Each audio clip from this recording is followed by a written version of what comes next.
I've found someone better. Taking half of everything, including your grandmother's inheritance. Don't bother calling. I've already moved in with Jessica. The lawyers will contact you about the divorce proceedings." I read the handwritten note 3 times before the words fully sank in.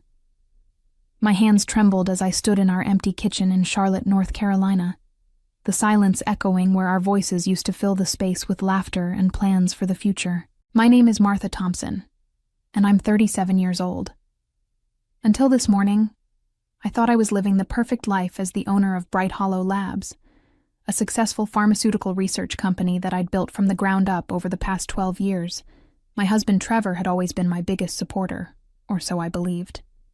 We'd been married for 8 years, and I'd trusted him completely with every aspect of our life together, including our finances and my most precious inheritance from my grandmother.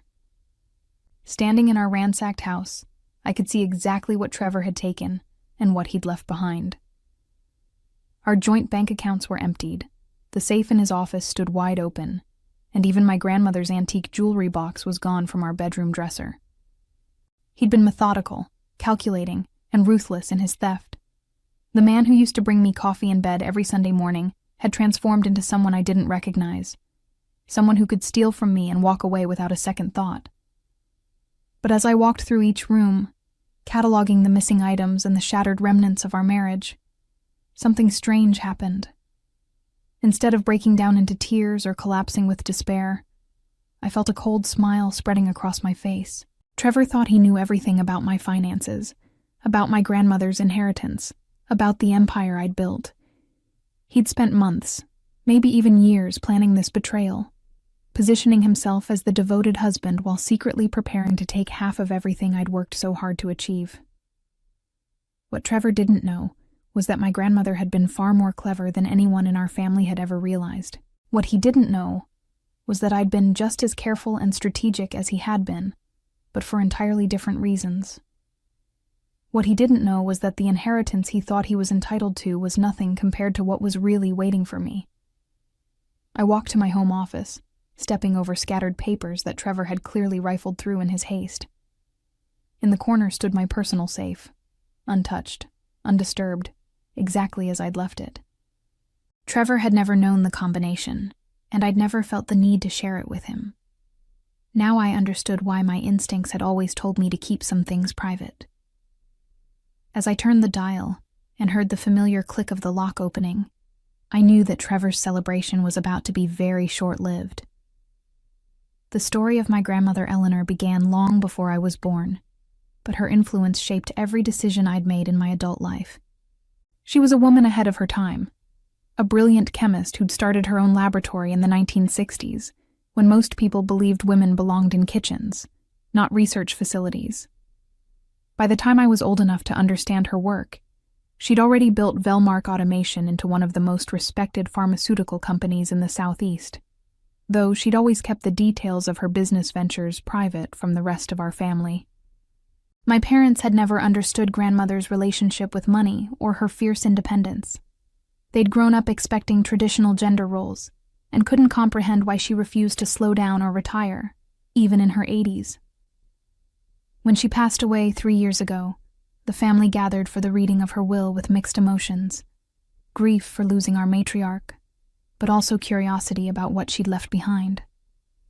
The lawyer read a straightforward document that divided her modest estate among her children and grandchildren, with the largest portion coming to me: her house, some jewelry, and what appeared to be about $200,000 in various accounts. Trevor had been thrilled about the inheritance, immediately suggesting we use the money to expand Bright Hollow Labs or invest in real estate. He'd always been interested in my grandmother's legacy, asking detailed questions about her business and her financial decisions.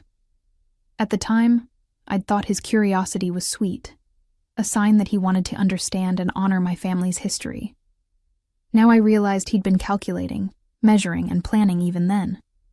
What my family didn't know, what Trevor had never suspected, was that my grandmother had taken me aside 6 months before her death for a private conversation that changed everything.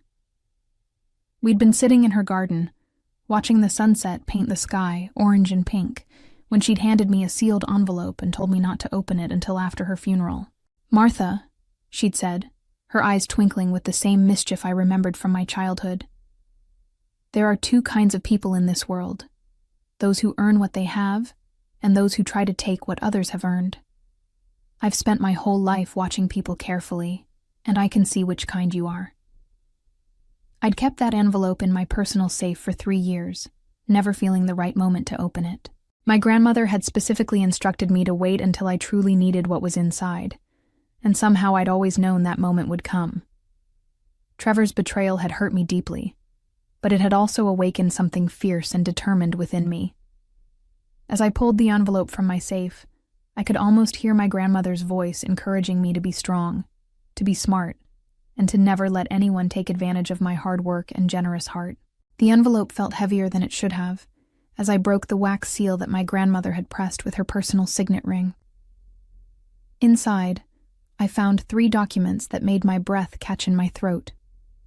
A second will, a letter addressed to me personally, and what appeared to be stock certificates for Velmark Automation. The handwriting was unmistakably my grandmother's, elegant and precise even in her final months. "My dearest Martha," the letter began, "if you're reading this, then circumstances have forced you to need the truth about our family's real inheritance. I've watched you build your company with the same determination and integrity that guided my own career, and I've also watched your husband with growing concern. Trevor has always struck me as the kind of man who measures love in dollar signs, and I fear that someday his greed might overcome his affection for you." My hands shook as I continued reading. My grandmother explained that the will read at her funeral had been a decoy, a test to see how people would react to what they believed was her entire estate. The real will, witnessed and legally binding, told a completely different story. Velmark Automation hadn't been sold when she retired, as the family had always assumed. Instead, she'd maintained controlling interest in the company through a complex web of holding companies and trust funds, and the business had continued to grow exponentially over the past 3 years. The stock certificates in my hands represented ownership of 65% of Velmark Automation, now valued at over $15 million. But that wasn't all. My grandmother had also established a trust fund that had been quietly accumulating interest for my benefit, currently worth another $8 million. The letter explained that she'd wanted to ensure I had the financial independence to make my own choices in life, free from anyone who might try to control or manipulate me through money.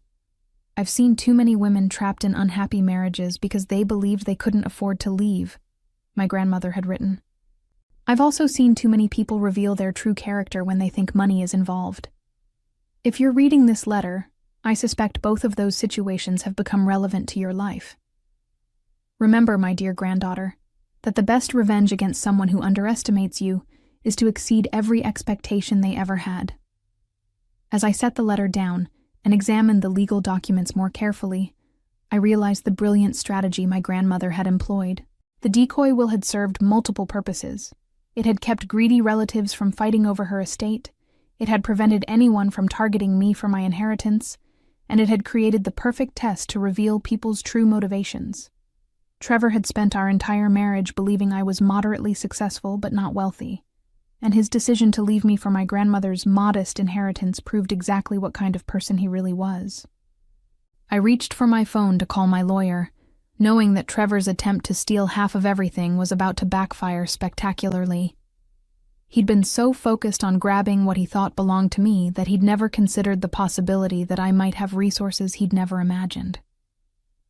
The phone rang twice before my lawyer, Patricia Williams, answered, her voice immediately shifting from casual to professional when she heard the tension in my tone. "Martha, what's wrong? You sound shaken." "Trevor left me," I said, surprised by how steady my voice sounded. "He cleaned out our accounts and moved in with his secretary. But Patricia, that's not why I'm calling. I need you to come to my house immediately. I've discovered some documents about my grandmother's estate that change everything." Within an hour, Patricia was sitting in my kitchen, her reading glasses perched on her nose as she examined the papers I'd found in my safe. I watched her eyebrows raise higher with each page she turned, her professional composure cracking slightly as she realized the magnitude of what we were dealing with.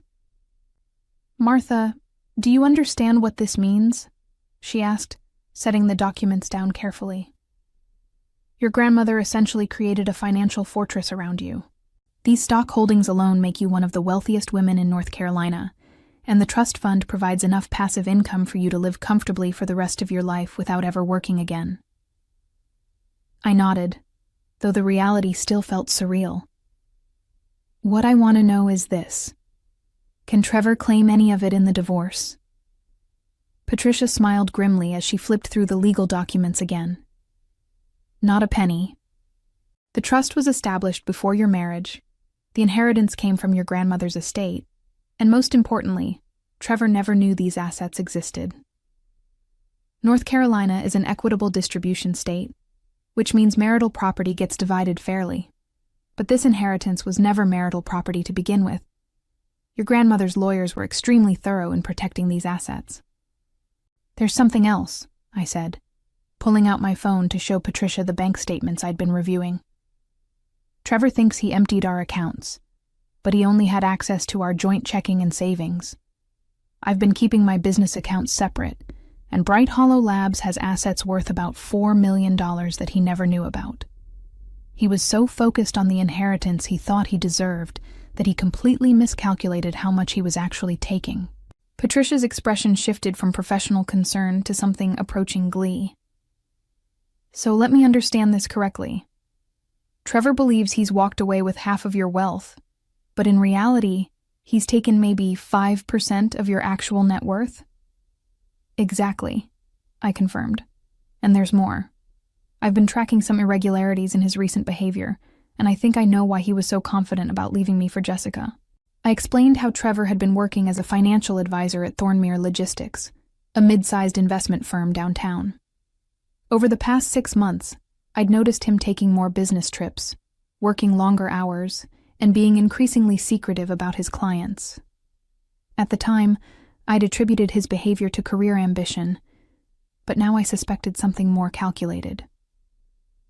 "I think Trevor has been planning this departure for months, maybe longer," I continued. "He's been positioning himself with Jessica, who works as his secretary, but I suspect she's also been helping him understand our finances and plan his exit strategy. What they didn't count on was that I've been just as observant as they've been secretive." Patricia leaned back in her chair, a strategic glint in her eyes.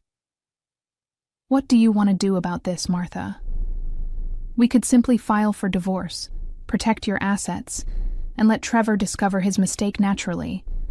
Or..." She paused, clearly considering other options. "Or," I prompted, "or we could be more proactive about ensuring Trevor faces consequences for his theft and deception. What he's done isn't just morally wrong, Martha. Taking money from joint accounts without your knowledge or consent could constitute fraud, especially if we can prove he was planning this betrayal while misrepresenting his intentions to you." I felt that cold smile returning to my face as I considered the possibilities. "I want to do this right," I told Patricia, my voice gaining strength with each word. "Trevor thought he could manipulate and steal from me because he assumed I was naive about finances and too trusting to protect myself. I want him to understand exactly how wrong he was, but I want it done legally and thoroughly." Patricia nodded approvingly. "Good.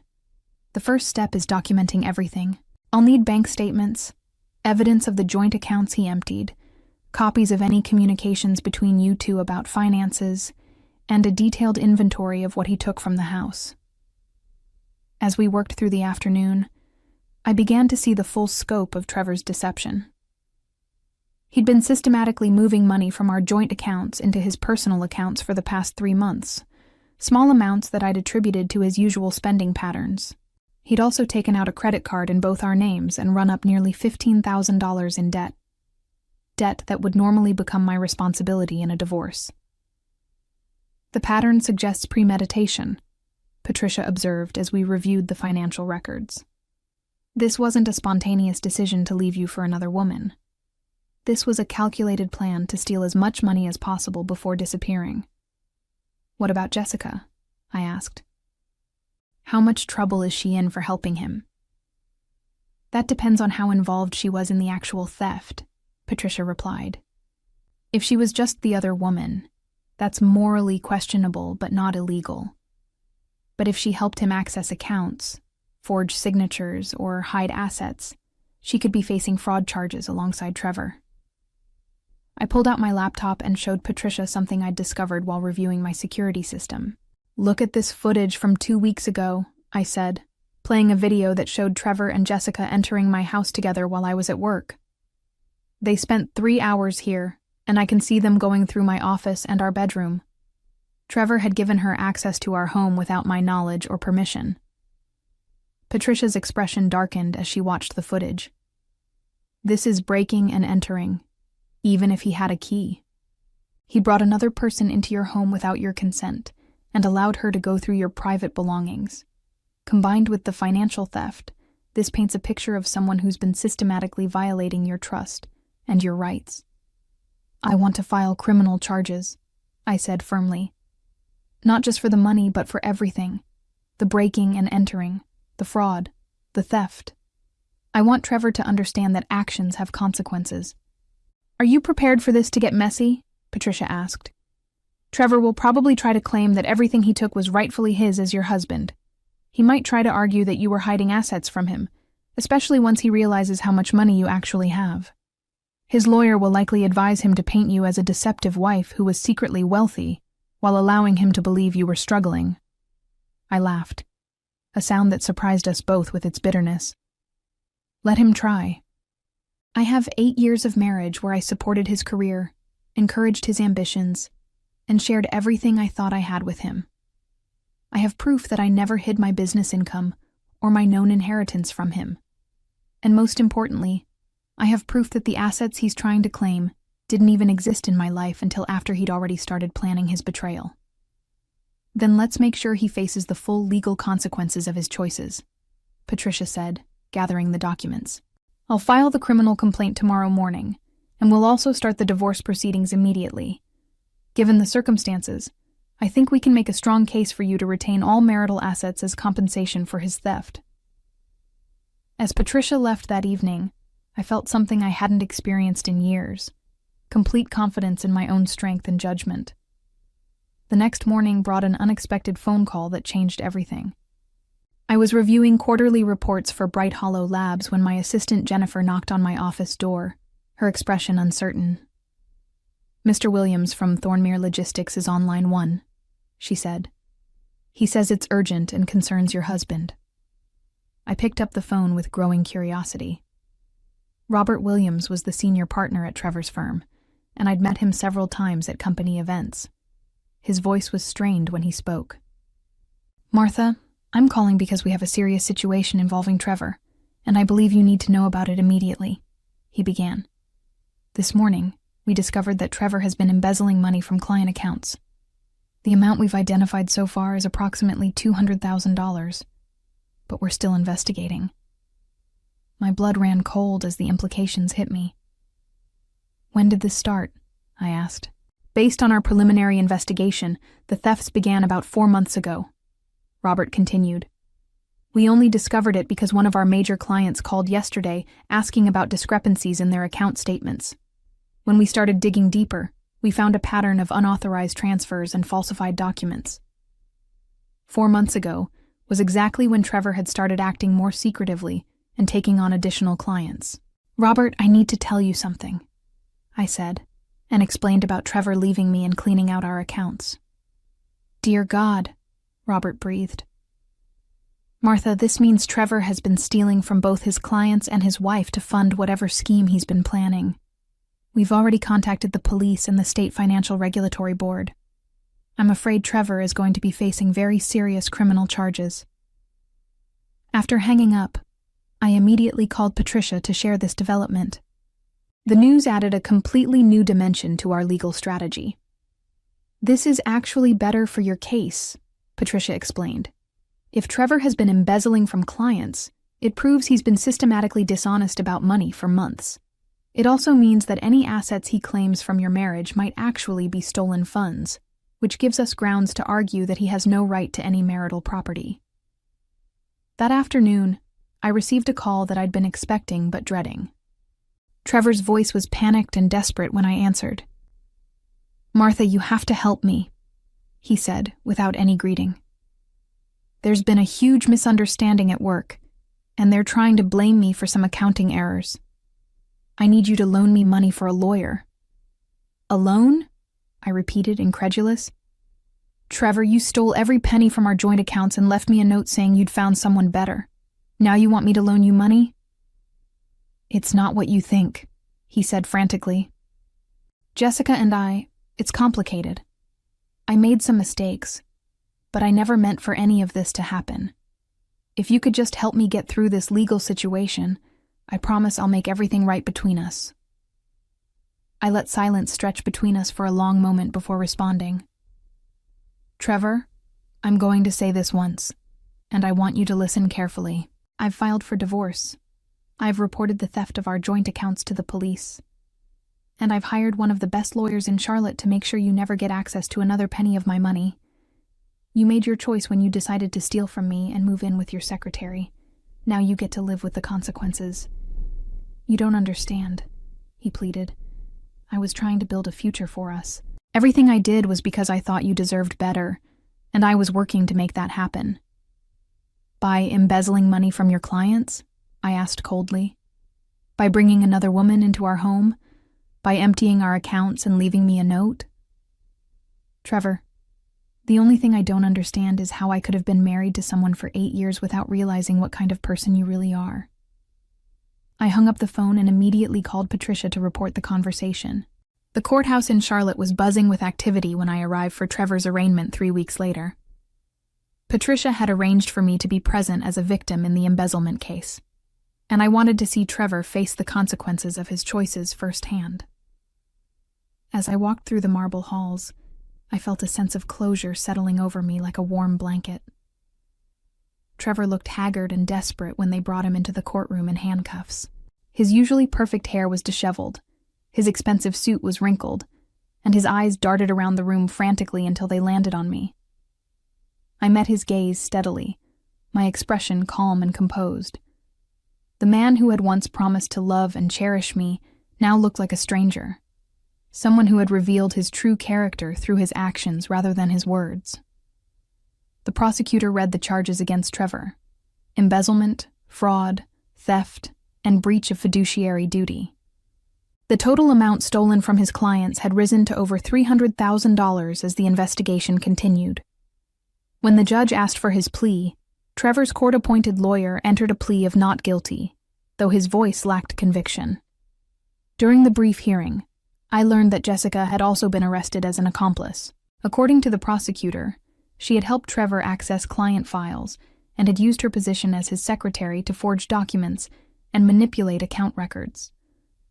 The two people who had thought they were so clever in their deception were now facing years in prison for their crimes. As the judge set a trial date and denied Trevor's request for bail, I felt the final pieces of my old life falling away. The man I had trusted with my heart and my future was being led away in handcuffs, and I felt nothing but relief. He had chosen this path when he decided that greed was more important than love, and now he would have plenty of time to reflect on that choice from behind bars.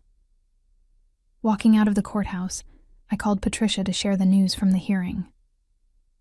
"How are you feeling?" she asked, her voice gentle with concern. "Free," I said without hesitation. "For the first time in months, I feel completely free." The divorce proceedings had moved quickly once Trevor's criminal charges became public. With his theft documented and his embezzlement proven, Patricia had successfully argued that I should retain all marital assets as restitution for his crimes. Trevor's lawyer had tried to claim that I had hidden my inheritance, but the legal documentation proved that my grandmother's trust and stock holdings had been established long before my marriage and remained legally separate from any marital property. Bright Hollow Labs had thrived during the chaos of my personal life, almost as if the company was feeding off my newfound determination and clarity. I'd thrown myself into developing new research projects, expanding our client base, and building the kind of pharmaceutical empire that my grandmother would have been proud of. The combination of my business success and my inheritance had given me the financial freedom to pursue any dream I could imagine. I'd also discovered something unexpected during this ordeal. I was much stronger than I'd ever believed. The woman who had once worried about disappointing her husband or making him feel threatened by her success had evolved into someone who knew her own worth and refused to accept anything less than she deserved. As I drove home that evening, I thought about my grandmother's letter and her advice about the best revenge being to exceed every expectation. Trevor had expected me to be broken by his betrayal, to struggle financially without his support, and to come crawling back to him when his legal troubles began. Instead, I'd emerged from his deception wealthier, stronger, and more successful than ever before. My grandmother had been right. Sometimes the people who underestimate you provide the greatest motivation to prove them wrong. Trevor's embezzlement conviction resulted in a 7-year prison sentence, while Jessica received 3 years for her role as an accomplice. The scandal destroyed both of their reputations permanently, and the stolen client funds meant that neither would ever work in financial services again. Trevor lost everything: his career, his freedom, his relationship with Jessica, and any claim to the life he'd tried to steal from me. Jessica discovered that loving a criminal came with its own consequences when her family disowned her and her friends abandoned her during the trial. Standing in my expanded laboratory 6 months later, watching my team of researchers work on breakthrough treatments that could help millions of people, I realized that my grandmother's greatest gift hadn't been the money or the stocks. It had been teaching me to recognize my own strength and never settle for less than I deserved. Sometimes the best revenge isn't what you take away from someone. It's what you build for yourself after they're gone.